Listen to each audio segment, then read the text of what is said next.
औज़ुबिल्लाहिमिनश्शैतानिर्रजीम बिस्मिल्लाहिर्रहमानिर्रहीम। अजीज तलबा और तालिबात, अस्सलाम वालेकुम। उम्मीद है कि आप सब खैरियत से होंगे और उर्दू लाजमी की पढ़ाई बेहतर तरीके से आप लोगों की जारी होगी। अजीज तलबा और तालिबात, आज हम आपकी किताब में मौजूद नज़म नंबर 2 पढ़ेंगे, नात। इसके शायर है मोहसिन काकोरवी।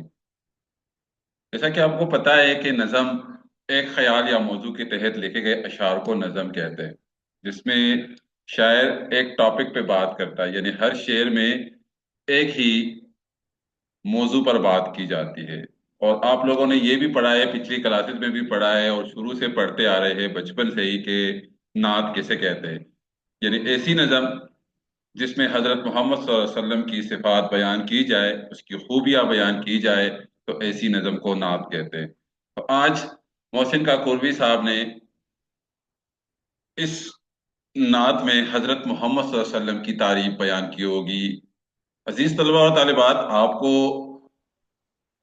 हर शेर का पता होना चाहिए कि हमने तारीफ करनी है हजरत मोहम्मद सल्लल्लाहु अलैहि वसल्लम की।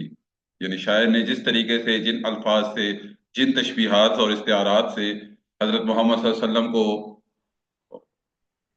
हजरत मोहम्मद सल्लल्लाहु अलैहि वसल्लम की तारीफ बयान की है, हम उसको एक्सप्लेन करेंगे, हम उसकी वजाहत करेंगे।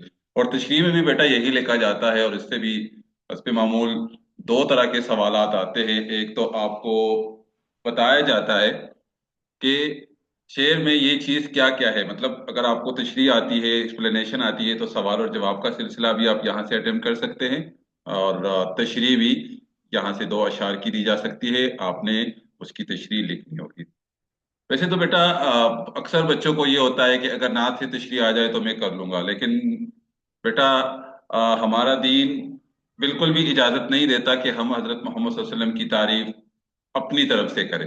अपनी तरफ से का मतलब ये कि अल्फाज कुछ और बयान किए गए हैं और आप कुछ और लिखें। खुदा न खास्ता ये भी हो सकता है कि हम गलत लिख लें, तो गलत लिखने की भी कोशिश ना करें। और हमद नात की जो बेसिक चीजें हैं जो शायर ने बताई है, वो आप लोगों को सीखनी चाहिए, ताकि टू द पॉइंट हो, तो हमारा पेपर भी अच्छा हो जाए और हम गुनाह से भी बच सके। तो आपने यहाँ पर थोड़ी तवज्जो ज्यादा देनी है, क्योंकि अशार में अल्फाज जो है वो थोड़े मुश्किल शायर ने इस्तेमाल किए हैं, और इसके साथ साथ ग्रामेटिकली क्या चीजें इस्तेमाल की गई है उसकी वजाहत भी साथ साथ आप लोग की जाएगी। सबसे पहले शायर का तारुफ होगा, फिर नज्म का मरकजी ख्याल। मरकजी ख्याल तो बेटा यही है, जैसे मैंने बताया है, कि शायर ने हजरत मोहम्मद सल्लल्लाहु अलैहि वसल्लम को मुख्तलिफ सिफात से नवाजा है और मुख्तलिफ सिफात या खूबियां, तारीफ उसकी की है। ये भी मैंने बता दिया कि अल्फाज माने भी इस नज़म के बहुत इंपॉर्टेंट है। तो आपको अगर अल्फाज की समझ है तो आप बेहतरीन तशरीह भी कर सकते हैं, और नज़म के हर शेर का मतलब भी आपको समझ में आ सकता है। और आखिर में मफहूम और अशार की तशरीह है। तो मफहूम तो बेटा एक ही है, जैसे कि मैंने बताया ना, मरकजी ख्याल वो मफहूम भी है। शायर ने हुजूर सल्लल्लाहु अलैहि वसल्लम की तारीफ या सिफात बयान करते हुए ये फरमाया है, तो आप मफहूम में, मरकजी ख्याल में यही लिख सकते हैं। सबसे पहले अगर हम मुख्तसरन देख ले शायर का तारुफ है, तो बेटा इस ये आपकी किताब में भी मौजूद है, जो नज़म नंबर 2 है उस पे स्टार्ट में। और पैदाइश शायर की है मोहसिन काकोरवी। 1826 को पैदा हुए और 1905 को वफात है। और 9 बरस की उम्र में हुजूर सल्लल्लाहु अलैहि वसल्लम ख्वाब में आए थे। बहुत खुशकिस्मत लोग होते हैं जिसको हजरत मोहम्मद सल्लल्लाहु अलैहि वसल्लम का दीदार नसीब होता है ख्वाब में। मोहसिन ज्यादातर कलाम हमदिया और नातिया है, यानी या तो अल्लाह ताला की सिफात बयान की है, या मोहम्मद सल्लल्लाहु अलैहि वसल्लम की तारीफ उन्होंने अपनी शायरी में बयान की है। और उसकी नातों में सदाकत और खुलूस मौजूद है, और ऐसी जुबान इस्तेमाल की गई है कि हर कोई उसको आसानी से समझ सकता है। और जैसे कि मैंने पहले भी बता दिया, तशबीहात और इस्तिआरात की वजह से उसका कलाम और ज्यादा खूबसूरत बन जाता है। और सहाबा किराम की मनाकिबत या मनकबत एक्सरसाइज में आपको सवाल आएगा, तो ऐसी नज़म को कहते हैं जिसमें औलिया कराम या सहाबा कराम की सिफात बयान की जाए। हम नात तो हम समझते हैं, लेकिन जब एक लफ्ज और आ जाता है ना, जो कि ऑलरेडी आपकी एक्सरसाइज में मौजूद है, आप वो भी देख सकते हैं, तो मान के बात है या मनाकिब उसकी जमा है। तो ऐसी नज़म को बेटा कहते हैं जिसमें औलिया कराम जो अल्लाह की वली होते हैं, या सहाबा कराम। तो सहाबा भी आप समझते हैं कि कौन से लोग होते हैं, तो वो उसकी तारीफ अगर शायर बयान की जाए तो ऐसी नज़म को फिर मन के बाद या मनाकिब कहते हैं। मजमूए कलाम कुलियात नात मोहसिन के नाम से है। तो ये मुख्तसरन शायर का तारुफ था, और उसका नाम मोहम्मद मोहसिन था, और तखल्लुसी मोहसिन इस्तेमाल करते थे, जो कि लखनऊ के एक कस्बे काकोरी में पैदा हुए। तो काकोरी भी इसी वजह से बोला जाता है कि शायद उसके कस्बे या गांव का नाम है। नात का मरकजी ख्याल अपने नबी सल्लल्लाहु अलैहि वसल्लम की उसूलों पर पूरी तरह कारबन होना बेहतरीन ईमान की अलामत है। As a Muslim, being a मुस्लिम, हम ये समझ सकते हैं कि हमने कलमा तैयबा का इकरार किया है कि ला इलाहा इल्लल्लाह हो, यानी अल्लाह के सिवा कोई इबादत के लायक नहीं, और हजरत मोहम्मद सल्लल्लाहु अलैहि वसल्लम मोहम्मदुर रसूलुल्लाह, और हजरत मोहम्मद सल्लल्लाहु अलैहि वसल्लम अल्लाह के सच्चे रसूल है। तो हम मुसलमान हो गए, हम हमारे अंदर ईमान आ जाती है, और हम ईमान पे कारबन हो सकते हैं। नबी करीम सल्लल्लाहु अलैहि वसल्लम, जिसको रब अजीम ने आगाज और अंजाम का हुस्न अदा किया है, जो वहदानियत के समंदर का कवल कहलाया, जिंदगी उसी की सना में गुजारनी चाहिए। सना का मतलब यहाँ तारीफ है, यानी हम मोहम्मद सल्लल्लाहु अलैहि वसल्लम की तारीफ बयान करें, उसके अमल, उसके तौर तरीकों पर जिंदगी गुजारे, और उसी के अकीदे की पुख्तगी को मशाल राह बनाना चाहिए। यानी हमें रास्ते में या जिंदगी के रास्ते में कोई भी मसला हो, तो मोहम्मद सल्लल्लाहु अलैहि वसल्लम का सीरत, उसका किरदार, उसकी शख्सियत हमारे सामने एक मुकम्मल नमूना है। हम उससे फायदा हासिल कर सकते हैं। हम उसको देख सकते हैं कि इन सिचुएशन में, इस हालात में मोहम्मद सल्लल्लाहु अलैहि वसल्लम ने क्या किया। यही अमल बरोज आखिरत हमें सुरखरू कर सकता है। सुरखरू का मतलब कामयाब है, कि हमें कामयाब कर सकता है आखिरत में। अगर हम दुनिया में हजरत मोहम्मद सल्लल्लाहु अलैहि वसल्लम की तरीकों पर अमल करेंगे, तो आखिरत में हमें जरूर कामयाबी मिलेगी। पहला शेर है बेटा, सबसे आला तेरी सरकार है सबसे अफजल, मेरे ईमान मुफस्सल का यही है मजमल। जैसे मैंने पहले कहा कि आपने अल्फाज माने को देखना है। सबसे आला तेरी सरकार, शख्सियत या जात को कहते हैं, और अफजल का मतलब होता है आला, बरतर, सबसे बेहतर। अशरफुल मखलूकात, इंसान को बनाया गया है, और तमाम इंसानों में हजरत मोहम्मद सल्लल्लाहु अलैहि वसल्लम की शख्सियत जो है, वो सबसे अफजल है। मेरे ईमान मुफस्सल का यही है मजमल।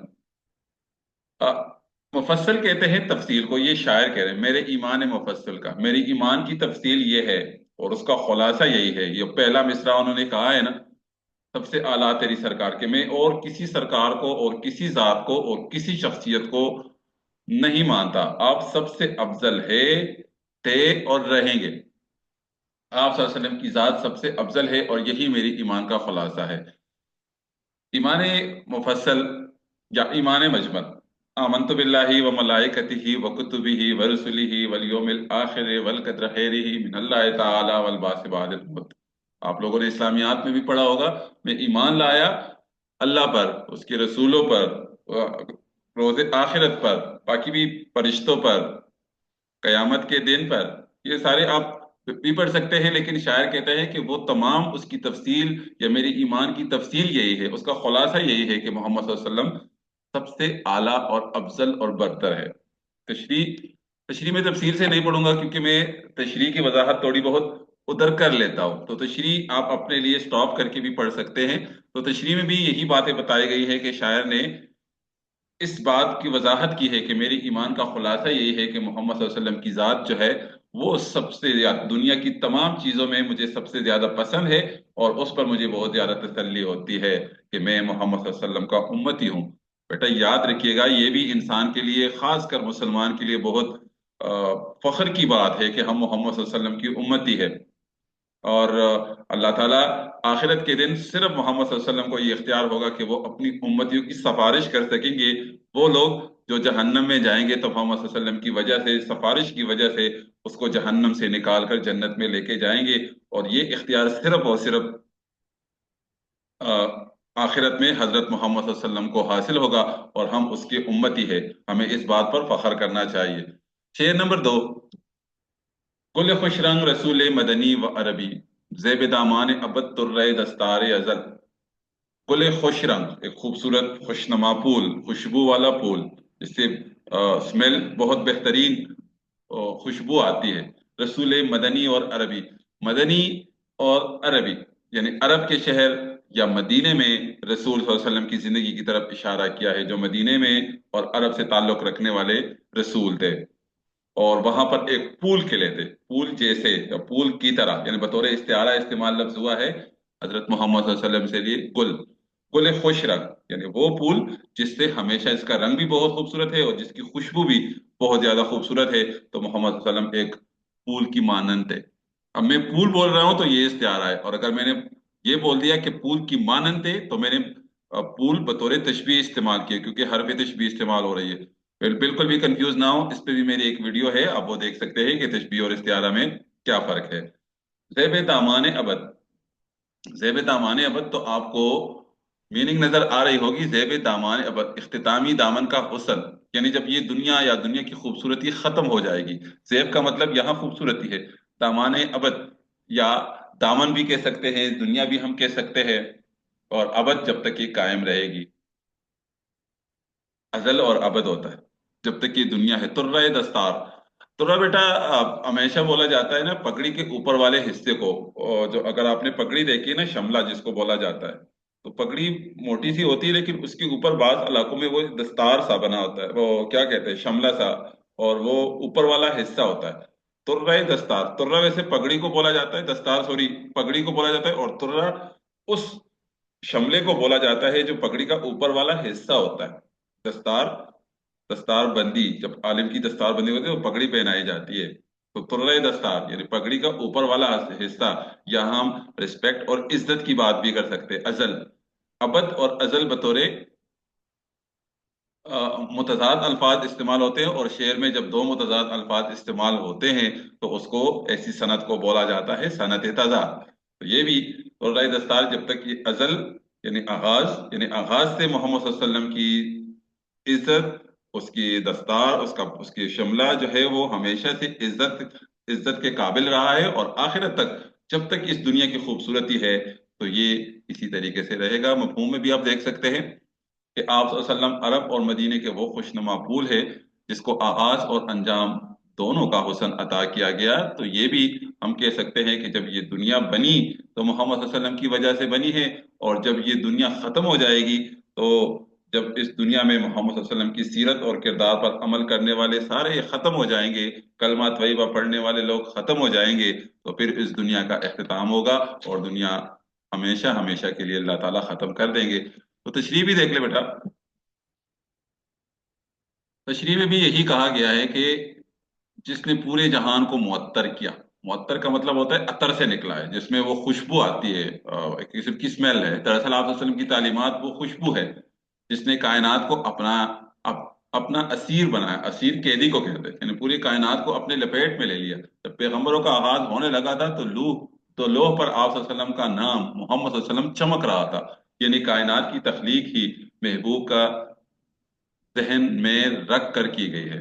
یعنی اللہ تعالیٰ نے یہ تخلیق کا مطلب ہوتا ہے بنانا، پروڈکٹ کو کہتے ہیں۔ کائنات بنائی اسی لیے گئی ہے کہ محمد صلی اللہ علیہ وسلم اس دنیا میں آئیں گے اور اس کی تعلیمات میں اسی طریقے سے کروں گا، یعنی اللہ تعالیٰ نے ایک پلان پہلے سے کیا ہوا تھا۔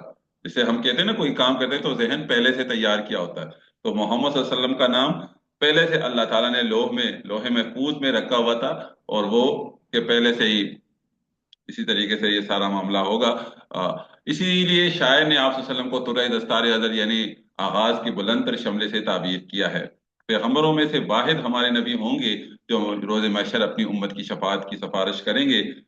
تو یہ بات میں نے پہلے بھی آپ لوگوں کو بتا دی، آپ اس کو ریپیٹ بھی کر سکتے ہیں۔ آپ کو حوض کوثر بھی پلائیں گے انشاءاللہ، اور ہم یعنی مسلمان جو ہے، اس سے بڑی بات کوئی نہیں ہو سکتی کہ ہم حضرت محمد صلی اللہ علیہ وسلم کی کا دیدار بھی کریں گے انشاءاللہ۔ بیٹا الفاظ تھوڑے مشکل ہے۔ اوج رفت کا کمر، نخل دو عالم کا ثمر۔ محمد صلی اللہ علیہ وسلم مختلف استعارات استعمال کر رہے ہیں حضرت محمد صلی اللہ علیہ وسلم کے لیے۔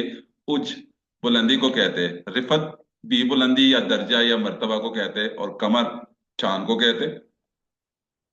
نخل دو عالم کا ثمر، دو عالم کا مطلب دونوں جہان، یعنی دنیا اور آخرت۔ نخل درخت کو کہتے ہیں، دونوں جہانوں کا پلدار درخت۔ نخل دو عالم کا ثمر، ثمر ویسے پل کو بھی کہتے ہیں، یہاں مراد درخت ہے، پلدار درخت ہے۔ بحر وحدت کا کوہر، بحر وحدت وحدانیت کے سمندر کا موتی، کوہر کہتے ہیں موتی، ڈائمنڈ کو بھی کہہ سکتے ہیں، وحدت کہتے ہیں وحدانیت ایک ہونا، اور بحر سمندر کو کہتے ہیں۔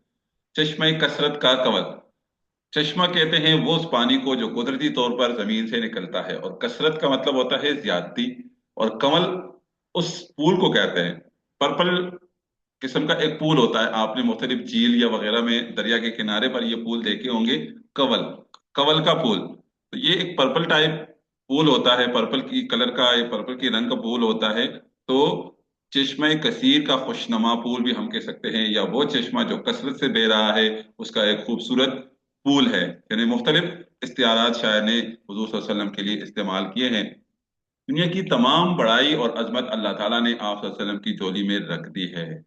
तो तशरीह की तरफ चलते हैं। शायर हज़रत मोहम्मद सल्लल्लाहु अलैहि वसल्लम की तारीफ करते हुए कहते हैं कि दर्जात और मर्तबे के हवाले से आप सल्लल्लाहु अलैहि वसल्लम की मिसाल चांद जैसी है। यानी जिस तरीके से चांद चमकता है, तो उस तरीके से मोहम्मद सल्लल्लाहु अलैहि वसल्लम की शख्सियत भी पूरी दुनिया पर चमक रही थी, चमकता दमकता और सबसे नुमाया। और आप सल्लल्लाहु अलैहि वसल्लम की मिसाल उस दरख्त जैसी है। बेटा ये जैसी जैसी अल्फाज आ रहे हैं ना, तो जैसी का मतलब ये हरफ तशबीह है। तो हम कह सकते हैं कि हरफ तशबीह यानी मोहम्मद सल्लल्लाहु अलैहि वसल्लम को अल्लाह ताला ने कायनात में जो भी खूबसूरत चीजें बनाई है, यानी चांद है, फलदार दरख्त है, या इस तरीके से और भी बहुत से है, तो शायर ने हुजूर सल्लल्लाहु अलैहि वसल्लम को मुख्तलिफ चीजों से तशबीह दी है, बतौर तशबीह या बतौर इस्तिआरात इस्तेमाल किए। तो तशरीह में तो आप लोगों को तशबीह नजर आ रही है, लेकिन अगर अशआर में देख ले तो वो इस्तिआरात इस्तेमाल हुए हैं। जिस पर दोनों जहानों का पल लगा हो, मतलब हम आप सल्लल्लाहु अलैहि वसल्लम की हयात तय्यबा और आखिरत दोनों के लिए मशअल राह है। आप सल्लल्लाहु अलैहि वसल्लम वहदानियत के समंदर का मोती है, मतलब आप सल्लल्लाहु अलैहि वसल्लम कायनात में वहदानियत के सबसे बड़े अलंबरदार है। और आप सल्लल्लाहु अलैहि वसल्लम चश्मे कसीर यानी हौज़ कौसर का वो खुशनुमा यानी कंवल पूल है, जिसकी इतनी इज्जत और तौकीर बख्शी गई है, जिनको सॉरी इतनी इज्जत और तौकीर बख्शी गई है। शेर नंबर 4 है तमन्ना के रहे नाज से तेरे खाली।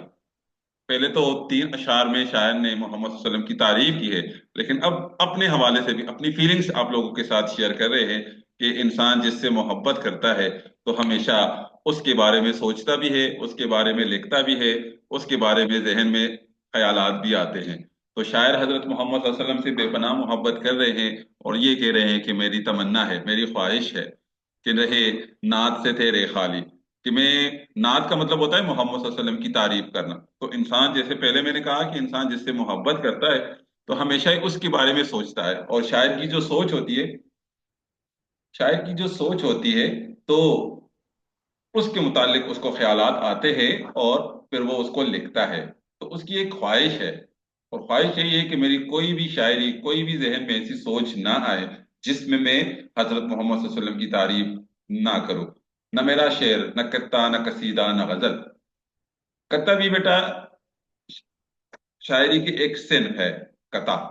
तो कता में भी कोई खास बात बयान की जाती है, कोई एक बात या कोई खास बात जहां पर बयान की जाती है। आपके उसमें कतात है, तो वहां भी इंशाल्लाह हम पढ़ेंगे आगे। आपके फर्स्ट ईयर की किताब में कुछ 4-5 कतात शामिल किए गए हैं। और कसीदा ऐसी नज्म को कहा जाता है जिसमें जिंदा लोगों की तारीफ बयान की जाती है। तो मेरा शेर, न मेरा शेर, न मैं कोई ऐसा शेर लिखूं जिसमें मोहम्मद सल्लल्लाहु अलैहि वसल्लम की तारीफ ना हो, ना मैं ऐसा कथा बोलूं जिसमें मोहम्मद सल्लल्लाहु अलैहि वसल्लम की तारीफ ना हो। तो तशरीह में आप इन अल्फाज को, शेर को भी डिफाइन कर सकते हैं कि वो कलाम जो बामकसद हो और एक ख्याल को जाहिर करे तो उसे शेर कहते हैं। वो सिनफ नज़म जिसमें कोई खास बात बयान की जाए तो उसे कथा कहते हैं। जिंदा लोगों की तारीफ में लिखी जाने वाली नज़म को कसीदा कहते हैं। और गजल, गजल में भी शायर अपने महबूब की तारीफ ही बयान करता है। तो शायर ने ये कहा है कि मैं ना कोई ऐसे गजल लिखूं, कोई ऐसा कसीदा लिखूं जिसमें मैं मोहम्मद सल्लल्लाहु अलैहि वसल्लम की तारीफ ना करूं, यानी मेरी सारी शायरी जो है वो सिर्फ और सिर्फ मोहम्मद सल्लल्लाहु अलैहि वसल्लम की के लिए ही हो। मेरी बड़ी तमन्ना है कि मेरा कोई भी सिनफ सुखन यानी शायरी आप सल्लल्लाहु अलैहि वसल्लम की तारीफ से खाली ना हो। तो तशरीह में भी बेटा यही बातें बताई गई है, आपने फिर उसको पढ़ लेना है। मदह सराई का मतलब होता है कि मैं उसकी तारीफ करने वाला बनूं, तारीफ पढ़ूं।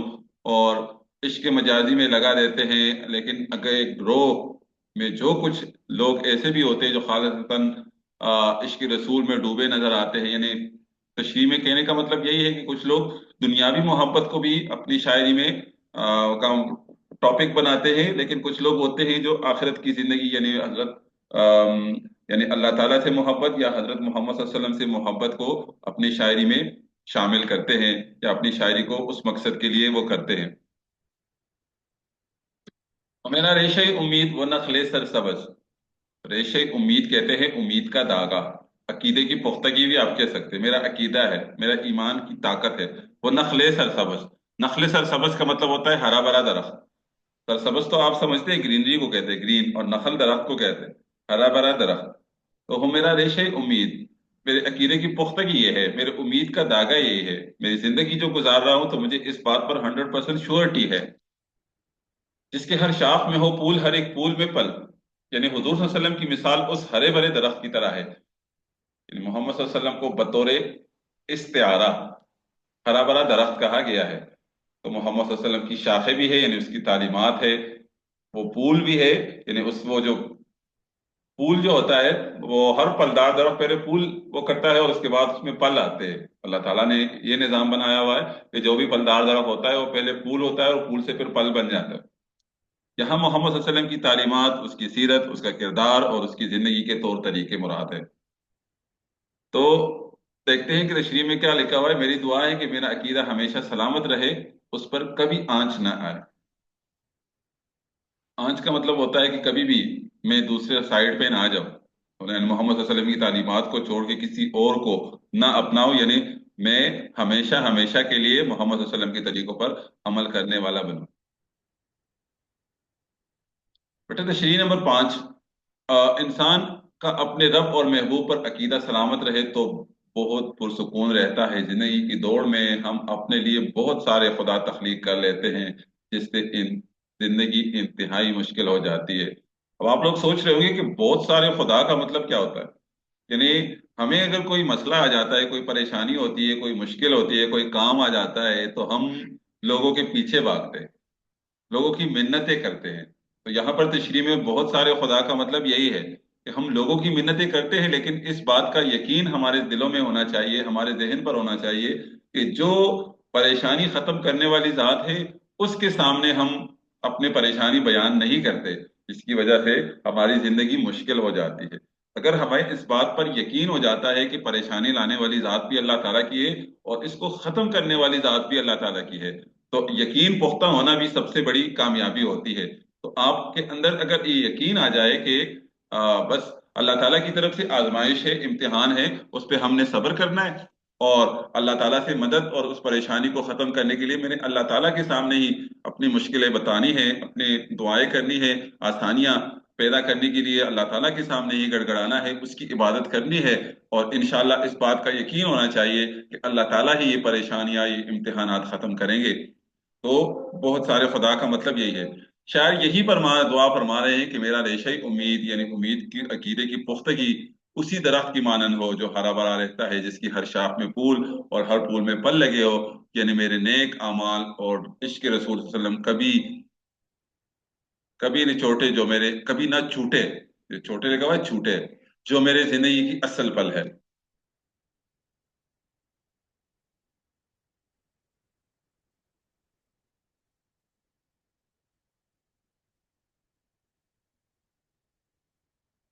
شعر نمبر 6 بیٹا، رخ انور کا تیرے دھیان رہے باد فنا، رخ انور کہتے ہیں روشن چہرہ، یعنی محمد صلی اللہ علیہ وسلم کی چہرے کی طرف اشارہ ہے، اور دھیان کا مطلب سوچ ہے، خیال ہے، باد فنا کہتے ہیں مرنے کے بعد، یعنی میں اس دنیا سے چلا بھی جاؤں لیکن آپ کی روشن چہرے کا خیال ہر وقت میرے ذہن پہ ہو، اتنی زیادہ محبت کا اظہار کر رہے ہیں حضرت محمد صلی اللہ علیہ وسلم سے۔ میرے ہمراہ چلے راہ عدم میں مشعل، ہمراہ کا مطلب ہوتا ہے ساتھ، میرے ساتھ چلے، راہ عدم کہتے ہیں آخرت کے راستے کو، اور مشعل کہتے ہیں چراغ کو، یعنی ہم آخرت کے راستے پر اگر جائیں گے، اگر ہم قبر میں جائیں گے، اگر ہم وہاں پر جائیں گے، تو شاعر کہہ رہے ہیں کہ آپ کی روشن چہرے کا خیال مرنے کے بعد بھی میرے ساتھ ہو، وہ ایک خواہش کا اظہار کر رہے، ایک تمنا کا اظہار کر رہے، یعنی یہ تو کسی کے ساتھ رہتا نہیں ہے لیکن شاعر خواہش کا اظہار کر رہے، کہہ رہے ہیں کہ نہیں، دنیا میں تو ہے ہی، میری سوچ، میری فکر، میرا خیال ہر وقت محمد صلی اللہ علیہ وسلم کے لیے ہے، لیکن اس کی یہ خواہش ہے کہ آپ کی روشن چہرے کا خیال جو ہے مرنے کے بعد بھی میرے ساتھ آخرت کے راستے پر ایک چراغ بن کر میرے ساتھ چلے۔ تو مفہوم اس کا کچھ یہی ہے، الفاظ معنی بھی آپ کو نظر آ رہے ہیں کہ آپ صلی اللہ علیہ وسلم کا نورانی تصور موت کے بعد میرے لیے مشعل راہ بنے۔ تو ہمیں تو اس بات کا شکر الحمدللہ یقین ہے کہ آخرت میں ہم حضرت محمد صلی اللہ علیہ وسلم ہی ہماری سفارش کریں گے۔ تو اگر دیکھا جائے، تشریح میں بھی اگر دیکھا جائے تو شاید دعا کر رہے کہ میری دعا ہے کہ موت کے بعد بھی آپ صلی اللہ علیہ وسلم کا نورانی تصور میرے ساتھ رہے، ایک ایسی روشنی کی مانند جس سے قیامت کے دن تمام تر رکاوٹیں آسانی سے پار ہو سکے۔ اور حقیقت بھی یہی ہے کہ انسان کتنا بھی ترقی یافتہ کیوں نہ ہو جائے، ٹیکنالوجی اور باقی علوم اس سے 10 گنا زیادہ ترقی یافتہ شکل میں نظر کیوں نہ آئے، لیکن روز محشر انسان کے پاس سرخرو ہونے کا واحد راستہ عشق رسول صلی اللہ علیہ وسلم کا فلاح انسانی کا راستہ ہوگا۔ جیسے بیٹا پہلے میں نے کہا ہے کہ ہم خوش قسمت ہے، ہم خوش قسمت ترین انسانوں میں سے ہے مسلمان، جو ہم حضرت محمد صلی اللہ علیہ وسلم کی امتی ہے۔ تو اس پہ ہمیں فخر کرنا چاہیے اور ہمیں کوشش کرنی چاہیے کہ ہم جتنا بھی ہو سکتا ہے محمد صلی اللہ علیہ وسلم کی طریقوں پر عمل کرنے کی کوشش کریں۔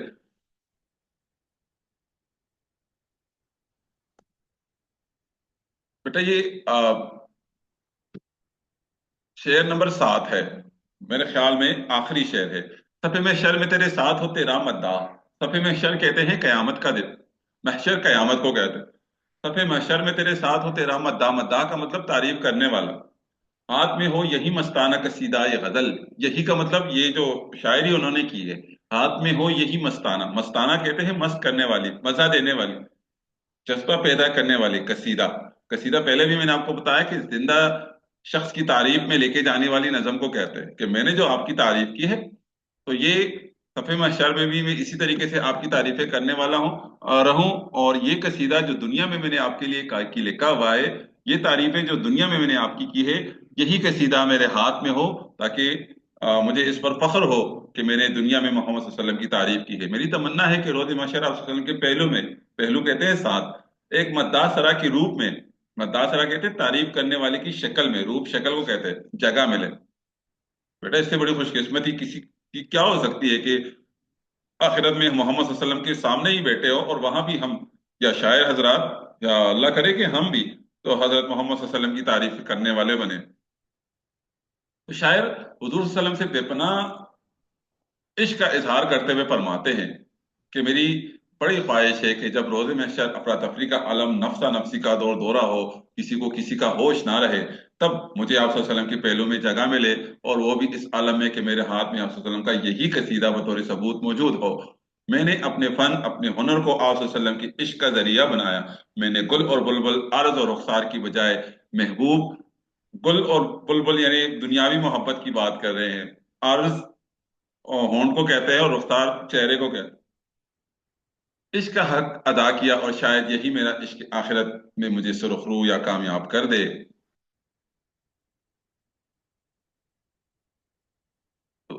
تو بیٹا مشکی سوالات کی تو ضرورت نہیں ہے، میں نے یہ تو لکھے ہوئے ہیں، لیکن یہاں پر آپ کو اس کی ضرورت نہیں ہے، کیونکہ اب ایسلوز بیس پہ مختلف بورڈز کے وہ آتے ہیں۔ پھر بھی میں اس کو ایک نظر اپنی ویڈیو میں آگے لے کے جاتا ہوں جتنے بھی ہے، تو آپ اس کو پھر روک کر، جن بورڈز میں اس کی ضرورت ہے سوال اور جواب کی، تو اس کو روک کر سوال اور جواب پڑھ سکتے ہیں، اور اگر نہیں ہے تو میں آپ لوگوں کو سجیسٹ کروں گا کہ اگر آپ کا پیپر ایسلوز بیس آ رہا ہے، پھر سوالات اور جوابات پہ آپ ٹائم ضائع نہ کریں، بلکہ آپ نے تشریح صحیح پڑھنی ہے، الفاظ معنی صحیح پڑھنے ہیں۔ تو اس سے دو طرح کے سوالات ایسلوز بیس پر آتے ہیں، ایک تو وہ دو اشعار آپ کو دیں گے، اس سے پیپر بنانے والا خود اپنے ہی مرضی کے سوالات بناتے ہیں، وہ ایکسرسائز والے سوالات نہیں ہوتے۔ پھر بھی ایک نظر دیکھ لیں، میرا مشورہ آپ لوگوں کو یہی ہے، اور گرامر کا اگر کوئی سوال ہے تو وہ بھی آپ ضرور اس میں سے دیکھ لیں۔ یہ میں نے آلریڈی آپ لوگوں کو پہلے بھی بتا دیا، میں ایک نظر آپ کو صرف بتا رہا ہوں، آپ اس کو سٹاپ کر کے پھر اس کو پڑھ بھی سکتے ہیں، ٹھیک ہے؟ تو کوشش کریں کہ جو گرامر ہے، گرامر کے سوالات ہے، تو یہ وہ صفات ہے جو شاعر نے اس نظم میں حضرت محمد صلی اللہ علیہ وسلم کی تعریف میں بیان کی ہے، اور یہ بیٹا سب سے ضروری ہے۔ یہ آپ نے اس کو وہ کر دینا ہے کہ کلام میں ایک چیز کی مناسبت سے، بلکہ آپ کی ایکسرسائز میں یہ ڈیفینیشن بھی موجود ہے، کلام میں ایک چیز کی مناسبت سے مختلف چیزوں کا ذکر کرنا جس میں کوئی تضاد نہ ہو، مرات النظیر کہلاتا ہے۔ مرات النظیر کا مطلب ہوتا ہے مثال کا لحاظ رکھنا، مثال کا لحاظ رکھنا۔ تو یہ اس کی دو دو مثالیں اور پھر اس کی وضاحت ہے جو میں نے یہاں پر کی ہے، آپ اس کو پڑھ سکتے ہیں۔ پھر بھی سمجھ نہیں آتی تو آپ مجھ سے پوچھ سکتے ہیں۔